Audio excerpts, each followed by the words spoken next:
تصوف ہیں، جو منکرین تصوف ہیں، ان کے ہاتھ ایک شاندار بہانہ مل گیا کہ جب آپ کسی امام تصوف اور امام طریقت اور کسی اکابر اولیاء اللہ میں سے کسی ولی کی کوئی سند، کوئی کہی ہوئی بات پیش کر دیں تو وہ صرف یہ کہہ کے رد کر دیتے ہیں یہ صوفیاء ہیں، چھوڑیے علماء کی بات بتاؤ، یہ تو صوفیاء ہیں، یہ ان کی بات سند نہیں ہے، ان کی بات سند نہیں ہے، سند تو ان کی بات ہے جو علم میں سند اور امام ہے۔ آپ کو میری بات کی سمجھ آ گئی ہے نا پوری؟ تو نتیجہ یہ ہوا کہ یہ پوری تاریخ ائمہ تصوف کی علم میں حجت ہونے کے اعتبار سے نگاہوں سے اوجھل ہو گئی اور ان کا مقام و مرتبہ اوجھل ہو گیا۔ اگر کسی نے حضرت سیدنا بشر بن حارث الحافی، بشر الحافی، ان کا ذکر کیا تو بس بات یہی ختم کر دی کہ یہ تو ننگے پاؤں بغداد کی گلیوں میں پھرنے والا کوئی مجذوب تھا، ننگے پاؤں پھرنے والا ولی تھا۔ ارے اس کی بات شریعت میں کیسے سند ہو سکتی ہے؟ امام احمد بن حنبل کی بات بتاؤ، ان کا حوالہ دو۔ اور یہ خبر نہ ہوئی کہ امام احمد بن حنبل خود اس ننگے پاؤں بغداد کی گلیوں میں پھرنے والے بشر حافی کی مجلس میں گھنٹوں بیٹھے رہتے تھے اور آپ سے استفادہ کرتے تھے، تو وہ کسی جاہل کی مجلس میں جاتے تھے؟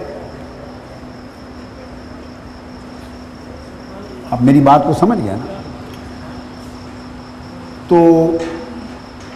یہ پورا گوشہ خالی رہا۔ الحمدللہ تعالی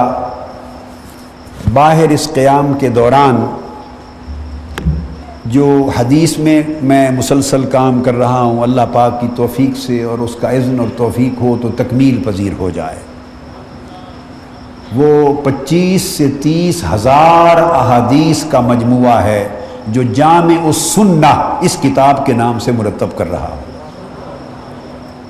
25 سے 30 ہزار احادیث کا مجموعہ ہے، کم و بیش 15 سے 20 جلدوں پر مشتمل ہوگا، 15 سے 20 جلدوں پر مشتمل ہوگا۔ لیکن 25-30 ہزار احادیث 15-20 جلدوں میں اس وجہ سے ہیں کہ تمام احادیث مخرج اور محقق ہیں، تحقیق اور تخریج بھی ساتھ کر رہے ہیں، صرف احادیث نہیں دے رہا، تمام مخارج تحقیق کے ساتھ، اور حدیث کا اپنا مقام علم الاسناد میں کیا ہے اس کا بھی ساتھ بیان کر رہا ہوں۔ تو ہر کتاب کا آدھا صفحہ تحقیق و تخریج پر خرچ ہوتا ہے۔ تو اس دوران الحمدللہ تعالیٰ کچھ کام کیے، تو آج ان میں سے صرف ایک کام کا مختصر سا تذکرہ کیا ہے، کچھ اسی طرح کے کام اور بھی ہیں، اور وہ کام بھی 1000 سال سے امت کے ذمے ادھار تھے، وہ کچھ کام اور بھی ہیں ادھار۔ آج اشارہ کر دیتا ہوں، وہ سیدنا امام حسن بصری رضی اللہ تعالیٰ عنہ کا مولا علی شیر خدا سے لقاء اور سماع، محدثین اس کے انکاری رہے ہیں 1000 سال سے، محدثین اس کا انکار کرتے ہیں کہ ان کا سماع، مولا علی شیر خدا سے سماع کرنا، حدیث کو ان سے براہ راست لقاء کرنا، سماع کرنا، روایت کرنا ثابت نہیں ہے۔ صوفیاء مانتے ہیں، محدثین نہیں مانتے، اور صوفیاء نہ مانے تو سارے سلاسل کٹ جاتے ہیں، کیونکہ کل سلاسل اور طرق کے طریقت و سلوک و تصوف وہ سیدنا امام حسن بصری کے ذریعے ہی مولا علی المرتضیٰ سے ملتے ہیں۔ تو وہ اگر ان کا لقاء اور سماع نہ مانے تو سارے سلسلے منقطع ہو جاتے ہیں۔ تو صوفیاء مانتے ہیں مگر ان کے پاس قرائن ہیں، محدثین نہیں مانتے کیونکہ وہ ثبوت روایت کے ذریعے چاہتے ہیں۔ یہ ایک کام تھا، یہ بھی ادھار تھا۔ امام جلال الدین سیوطی رحمۃ اللہ علیہ نے اس پر کچھ کام کیا، پوری 1000 سال کی تاریخ میں ایک فرد واحد نے، مگر وہ تشنہ تکمیل تھا، اس پر مزید بہت کام کی ضرورت تھی۔ الحمدللہ وہ کام بھی حضور علیہ السلام کے نالین پاک کے صدقے سے توفیق ہوئی اور ہم نے مکمل کر دیا۔ اور محدثین 1000 سال سے، اس میں امام اسقلانی بھی ہیں، علامہ ذہبی بھی ہیں، خطیب بغدادی بھی ہیں، امام قسطلانی بھی ہیں، علامہ عینی بھی ہیں، آپ جن کا نام لے لیں، جب ایک لفظ بول دیا کہ 1000 سال سے محدثین شاہ ولی اللہ محدث دہلوی تک اس کا انکار کرتے ہیں تواتر کے ساتھ، اور وہ کہتے ہیں کہ ملاقات اور سماع ثابت نہیں ہے، بس بات ختم ہو گئی، ایک موٹی سی بات کہہ دی نا۔ اور صوفیاء مانتے ہیں، وہ قرائن سے مانتے ہیں، قرائن، چونکہ امام حسن بصری پیدا وہیں ہوئے 20 ہجری میں اور 16 سال تک رہے وہیں، قرائن اتنے قوی ہیں کہ نہ ان قرائن کا کوئی انکار نہیں کر سکتا، اور وہ تمام اسماء اور رجال کی کتب میں بھی درج ہیں، تو قرائن کا تو انکار نہیں کر سکتے، مگر وہ محدثین کہتے ہیں کہ ہم قرائن پر اپنا اعتماد نہیں رکھتے، ہم روایت کا ثبوت مانگتے، ان کا طریقہ ہے، وہ ہمیشہ ثبوت مانگتے ہیں، سند مانگتے ہیں روایت کے لیے، تب اتصال سند کو قبول کرتے ہیں۔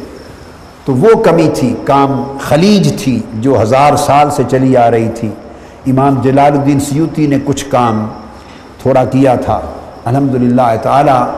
وہ جو احادیث نہیں ملتی تھیں اور کہتے تھے کہ ثبوت نہیں ہے کہ انہوں نے روایت کیا، اور اس کی تفصیل کسی اور روز بتاؤں گا۔ الحمدللہ تعالی 35 احادیث ذخیرہ حدیث میں تلاش کر کے میں نے اپنے رسالے میں مرتب کر دی ہیں، جس میں امام حسن بصری نے براہ راست مولا علی المرتضیٰ سے روایت کیا ہے۔ یہ آقا علیہ السلام کے نالین پاک کا سارا صدقہ اور خیرات ہے، اور اس رسالے کا نام رکھا ہے القول القوی، القول القوی فی سماع الحسن عن علی۔ اس طرح کے کئی کام ہیں، ایسا نہ سمجھے میں 12-14 صدیاں گزر گئی ہیں اور بڑی بڑی ہستیاں ہوئی تو سارے کام ہو گئے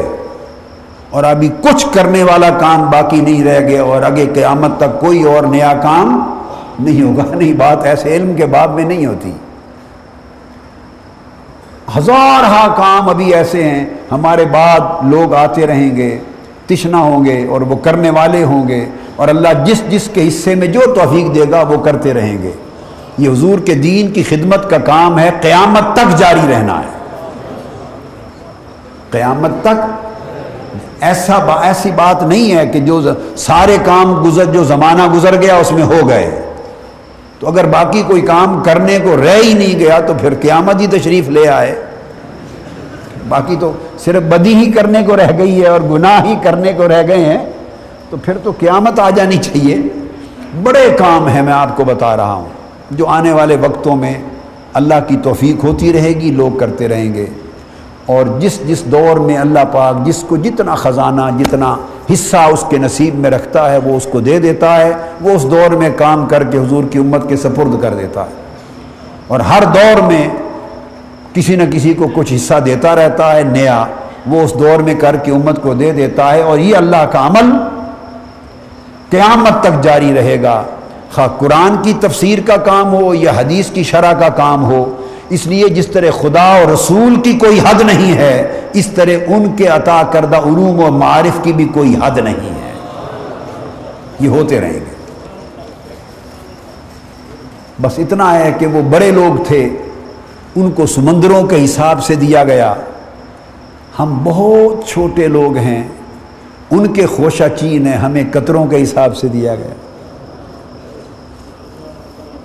بڑوں کو ان کے ظرف کے حساب سے دیا جاتا ہے، چھوٹوں کو ان کے چھوٹے موٹے ظرف کے حساب سے دیا جاتا ہے، مگر وہ دیتا ہر ایک کو رہتا ہے۔ ما کان عطاء ربک محظورا، فرمایا میرے محبوب تیرے رب کی عطا بند نہیں ہو گئی، وہ تیرے رب کی عطا جاری ہے، قیامت تک جاری رہے گی، وہ ملتی رہے گی۔ تو الحمدللہ تعالی یہ کام کیا ہے محدثین کے علم حدیث میں صوفیاء کا۔ اس لیے اس وقت میں پھر اس پر بھی گفتگو نہیں کر رہا، میں اصل طبقات سلمی کے درس کو شروع کر رہا ہوں، اور میں نے امام ابو عبد الرحمن السلمی، جن کو دنیا آج تک صرف صوفی کہتی تھی، طبقات صوفیہ کے نام سے جانتی اور زمرہ صوفیاء میں شمار کرتے تھے اور زمرہ محدثین میں شمار نہیں کرتے تھے۔ میں نے الحمدللہ تعالی 200 احادیث امام ابو عبد الرحمن سلمی کی اپنی متصل سند کے ساتھ مرفوعاً الی ان کو نقل کر کے کتاب میں جمع کر دی ہے۔ 200 احادیث جو امام ابو عبد الرحمن السلمی نے اپنی متصل سند کے ساتھ آقا علیہ السلام تک مرفوعاً روایت کی۔ اب میری بات کو سمجھ گئے نا؟ اور یہ وہ مقام کے لوگ ہیں کہ ان میں اور امام بخاری اور امام مسلم میں صرف 2 واسطے ہیں، اتنے اونچے درجے کے محدث اور امام ہیں۔ اور امام بیہقی امام ابو عبد الرحمن سلمی کے شاگرد ہیں۔